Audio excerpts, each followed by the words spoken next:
What? Whoa! Where did you get this? I made it. No, you didn't. I made it. This is really nice. Thanks. What am I supposed to do with it? I wanted to take a picture of you with it. Oh, okay. Whoa, it's just like you. It looks like you. Oh yeah, this is great. What am I supposed to do with it? Okay. Is that what you wanted? Great. Such a proud future.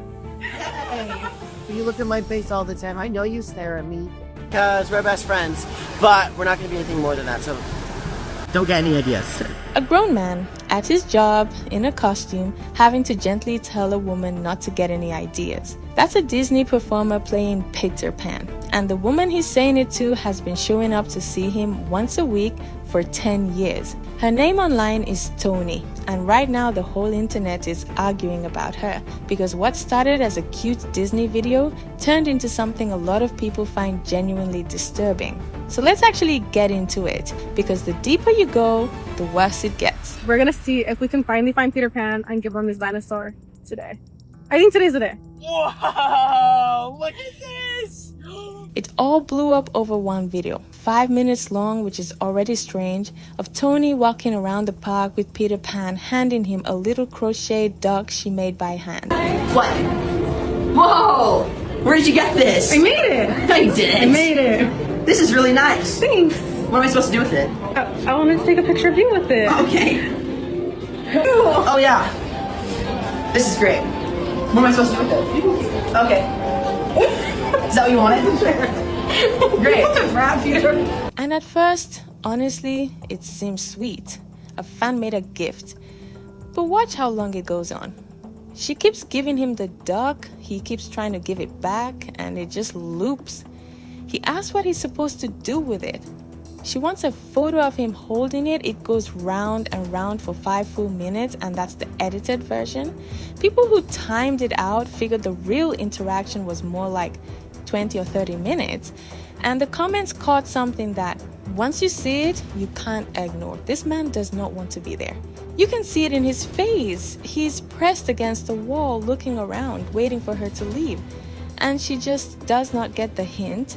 And then at the end, after all of it, comes the line that made everyone uneasy. Now we'll see you next week, right? See you next week. Like it's a standing appointment.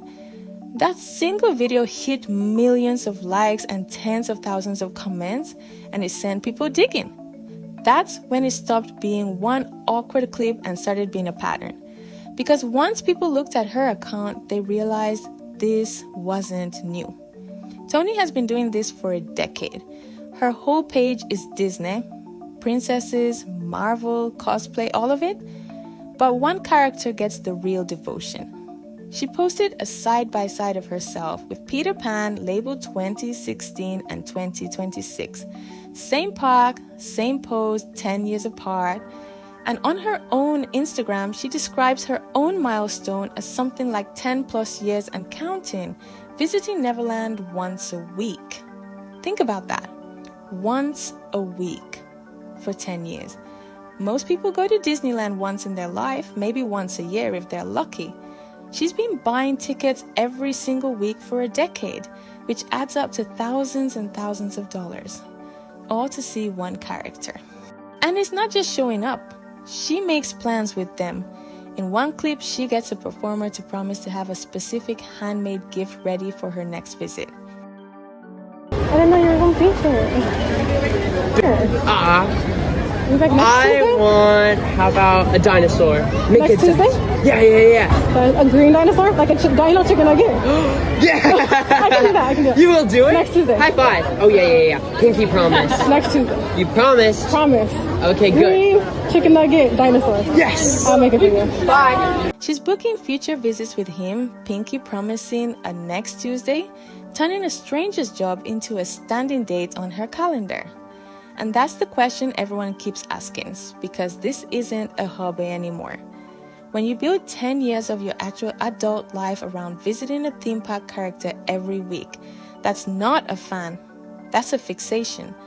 And it goes further than her own posts. People started noticing her in the background of complete strangers videos, random families filming their own Peter Pan meet and greets, and there she is, standing off to the side, waiting. It got to the point where people started spotting her like a game, except instead of a fun cartoon, it's a grown woman staring from the edge of the frame. Once you've seen a few of those, the whole thing tips from odd into unsettling. Now here's the detail that makes this genuinely strange, and it's the part that made me sit up. Disney does not have one Peter Pan. They swap the actors out constantly, sometimes week to week, so over 10 years, that's a lot of different men in that costume. And in Tony's own videos, you can literally watch them change. Different face, different guy, different year, but her energy is exactly the same every single time. Hi, Tony. Hi, Tony. Hello, Tony. Hi, Tony. Hey, Tony. Hi, Tony. Hi, Tony. Hi, Tony. Hi, Tony. Hi, Tony. Hi, Tony. That's a compilation of completely different actors, all greeting her because they've all been briefed that this regular is coming. And that's the thing. A normal stalker fixates on one person. Tony doesn't care who's under the costume. She's not there for the man, she's there for Peter Pan, the character, whoever happens to be wearing the outfit that day. And that's what makes it so hard to explain. It would almost make more sense if she'd fallen for one specific actor. Weird, but at least human. Instead, she's attached to the character itself, so strongly that 10 years of different faces hasn't changed a thing. And she treats each new one like it's the first. Same excitement, same pet names, same gifts, as if the man from last year and the man this year are the same person to her. Because in her head, they're all just Peter Pan. That's what people mean when they say this is about the character, not the men themselves. The men are almost interchangeable to her, which is somehow more unsettling than if she'd picked one. And it's not just that she shows up, it's how she acts when she's there. She has a pet name for him. She calls him the green bean. She brings him handmade gifts every visit. She talks to him in this couple-coded way, and she's even said that she tries to kiss him when she gives him the gifts. And through all of it, you can watch the performers trying to escape without breaking character. No, that's not a quick hug. Yes, you look at my face all the time. I know you stare. You can hear it. He's deflecting, keeping it light, trying to steer it somewhere safe because he's not allowed to do anything else. And if you watch the body language across all these videos, it's the same signals over and over. Stepping back, turning the body away, cutting answers short, giving her a little gift just to create a pause and hopefully end it. There's actually a name for that last one. It's where you go flat and boring on purpose, so the person loses interest and leaves. These performers are doing it instinctively again and again, and she just does not pick up on any of it. Every polite exit signal sails straight over her head, and that's the whole problem. His job is literally to be nice to her, so she reads all of that forced friendliness as the character liking her back, when it really is a trained professional trying to survive the interaction. Okay, let's talk about the things sitting under all of this, because both sides of the internet keep avoiding it.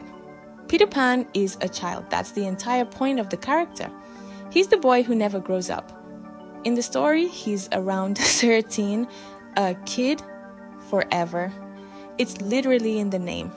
So when you strip it all down, you have a grown woman in her late 20s who has spent 10 years fixated on a character who is written as a young boy, bringing him gifts, giving him pet names, trying to kiss him, and I know the immediate response is, but he's fictional, he's just a character. And sure, but that doesn't make the fixation any less unsettling, especially when you remember the men playing him are trained to act like a young boy, with the voice and everything, while a grown adult pursues them week after week. And a former performer said it about as plainly as it can be said. Now, this person was not a child. This person was easily in her late 20s, early 30s, and would come to my line time and time again, asking disturbing questions, asking a little bit SH type questions that the character attendant that was helping me on these sets was quite unsure of how to handle the situation. That's the part that turns this from funny internet drama into something that genuinely creeps people out. And here's what makes it worse. The performers are completely trapped in the moment. Because this is a job with strict rules, they cannot break character. They can't roll their eyes, they can't say leave me alone, they can't just walk away. They have to smile, stay in it, and keep it moving, no matter how uncomfortable they are. And if they slip, it could cost them the job. And there's a detail that makes them even more exposed. Characters like Peter Pan roam. They walk around the park freely, and a lot of the time they don't have a dedicated handler the way the princesses do. Princesses have a line, a queue, someone watching. A roaming character is often just out there on his own. So if a guest decides to follow him around, there's frequently nobody whose actual job it is to step in. That means for 5, 10, 20 minutes, a performer is stuck being pursued with no way to say stop and no one there to save him. That's not a fun moment. That's someone doing emotional labor they never signed up for about $19 an hour. Now, the matter at hand. Back to the obsession with Peter Pan. I myself, whilst working at Disney World, had a stalker. She came to my line every single shift that I was Peter Pan, and likely to the other 2 or 3 people that were cast in the role of Peter Pan at the time, and she would continue to circle the queue line over and over and over again to see Peter Pan. So this isn't a one-off.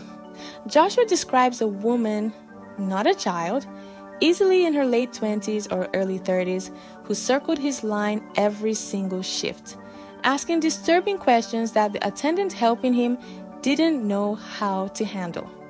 And here's the key thing. He directly tagged Tony in his video. He didn't name her out loud, but the tag makes it clear who he's talking about. He also made a point that gets right to the core of it. Disney tells performers to say they're best friends with the character so they don't spoil the magic for kids. It's meant for children who should absolutely get to believe. But for a small group of grown adults, that best friend line becomes the exact thing they grab onto and twist into something it was never meant to be. And to his credit, Joshua followed up with a second video asking people to be kind. He said he'd seen that Tony was getting a lot of hate and that we don't know what someone's dealing with mentally or emotionally, so piling on her isn't the answer, which is a fair and decent thing to say. And I agree with it. You can call the behavior disturbing and still not want a real person buried in abuse over it. And if any part of you is still thinking this is harmless, just flip it around. Imagine a grown man going to Disneyland every week for 10 years to follow Cinderella around the park, filming her, bringing her handmade gifts, calling her pet names, trying to kiss her. We would not be calling that a quirky hobby. Nobody would be laughing. It would not be a meme. It would be a police report. And that's the whole point. The only reason this became a funny viral moment instead of a serious one is because the person doing it is a woman and the character is male. Swap the genders and the internet's reaction flips instantly. The behavior is exactly the same. Following someone at their job for a decade who is trained not to be able to tell you to stop. And there's one more group getting hurt here that's easy to forget. The kids. Families save up for a year, sometimes more, for one trip to Disney. Little kids wait in line for their one chance to meet Peter Pan. And every 20 or 30-minute session Tony takes up is time stolen from a child who genuinely believes they're meeting their hero. So it's not a harmless little quirk. It costs the performer and it costs the family standing there watching a grown adult refuse to leave. Now, to be fair, some people have come out defending her, and I'll give you their argument. Number one question I keep seeing people asking is Tony banned from Disneyland? And the answer to that is no. And anybody that's saying she is, I've seen different versions of this. She's permanently banned, she's banned for 2 weeks. All of those videos are lying to you for clicks. None of them are true. She is not banned from Disneyland. And the reason why she is not banned from Disneyland is because Tony hasn't done anything wrong. Now you're probably saying, but she's been stalking and harassing this guy for 10 years. And while it's true that she has been visiting Peter Pan, the character, not one specific actor, over the course of 10 years, this girl has posted 978 videos across 2 social media accounts. And let's just assume that none of them are doubles, which most of them are. That's still less than 2 videos a week, and not all of them are even with Peter Pan. And it's not like she's meeting the same Peter Pan actor every time or following one guy around. She is meeting the character, and the Peter Pan actors actually like her. There's this crazy misinformation circulating online that Peter Pan is trapped and he has to talk to her if she's there, if he's uncomfortable, and that is simply not true. Peter Pan has the option to exit stage at any time. He can go backstage, he can get a handler. There are so many options that Peter Pan has if he is uncomfortable. The fact that he is leading her around the park should tell you that he is actually engaged in these interactions and participating in them willingly. Their points are basically these. She's not banned, so she can't have crossed a real line. All of this happens in public, in front of everyone. Interacting with guests is literally what these performers are paid for. And in 10 years, she's posted fewer than 2 videos a week. So it's not as constant as the hate videos make it sound. One defender even argued that if Peter Pan were really uncomfortable, he could exit stage, get a handler, walk away. And look, the not banned part is true, but the rest doesn't really hold up because it ignores the whole point everyone else is making. He can't just walk away in the moment without risking his job. Being paid to be friendly is not the same as consenting to a decade-long pursuit. And the fact that she isn't technically breaking a rule doesn't make 10 years of this okay. It just means Disney hasn't drawn a line yet. And here's the twist that shows this is bigger than one woman. Peter Pan has a history of attracting exactly this. Back in the early 2000s, there was an entire Tumblr subculture built around the specific actors who played Peter Pan at Disneyland. It had a name, the Peter Pandom, and it wasn't about the movie, it was about the men in the costume. There was one performer fans nicknamed Spilling Peter, with whole blogs dedicated to him, people making edits and writing stories about him, and it went where these things always go. Some fans started following the actor outside the park and digging into his private life until it affected his ability to do his job. Former performers have shared even darker versions. I'm a former Disney character performer, and a lot of people are asking me my thoughts on this Peter Pan girl situation, and my take is that it is inappropriate. I know not everyone's going to see it that way. It doesn't seem nefarious. She's going up to this character, she's giving him gifts, but this is very similar to something that I saw happen when I worked there. Let's remember that these character stalkers, it tends to escalate and get worse through time. So I'm going to give you some examples of things that happened while I was there. The first one, the one that reminds me of this the most, is someone that was obsessed with a character, and it was Luke Skywalker. Yeah, so during Star Wars weekends, this woman would come to the park every day. She came to the park other days too, but she was at studios and to meet Luke Skywalker. And it started with being obsessed with Luke Skywalker. This woman changed her last name to Skywalker, but it evolved and her behavior got worse and worse. So where does this leave us? With something that's a lot less funny than the memes make it look. This is a woman who has spent 10 years and thousands of dollars pursuing a character, not a person, a character written as a young boy, at the workplace of men who are contractually forbidden from telling her to stop. And the internet turned it into a joke, mostly because she's a woman, when the exact same behavior from a man would have people calling the police. Now, 2 things need saying because both creators who covered this said them too. Do not send Tony hate or death threats. And do not go digging up the actors' private lives or harassing them. That helps nobody. And the performers especially did nothing wrong. You can find this deeply strange and still not pile on a real person. But strange it is. Because at the center of all of it is a simple, uncomfortable truth. A parasocial fixation stopped living in someone's head and started showing up at a stranger's job every week for 10 years. And the person paying the price for it is a guy in a green costume who just wanted to do his job. So what do you think? Harmless Disney adult or something that genuinely needs to stop? Tell me in the comments. I read them all and I'll see you in the next one.